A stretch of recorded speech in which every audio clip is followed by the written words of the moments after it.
1665 খ্রিস্টাব্দে sir Isaac Newton তিনি আবিষ্কার করলেন মাধ্যাকর্ষণ শক্তিকে।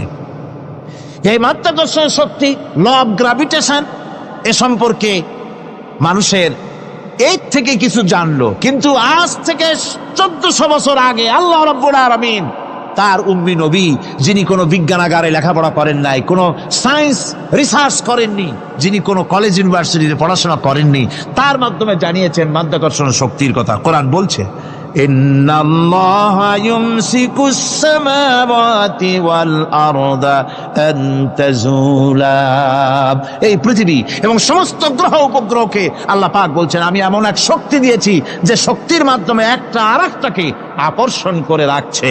এই পৃথিবীতে মাধ্যাকর্ষণ শক্তি শুধু পৃথিবীর নাই, সূর্যের আছে, মঙ্গলের আছে, নেপচুনের আছে, ইউরেনাসের আছে, বৃহস্পতির আছে।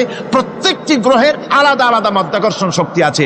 আর এই শক্তির বলে একটা আরেকটাকে টেনে ধরছে, যাতে করে বিচ্ছিন্ন হয়ে না যায়, যাতে করে ধ্বংসপ্রাপ্ত না হয়। এগুলি আল্লাহ পাক এই তথ্যগুলি কোরআনে কারীমের মধ্যে বলেছেন।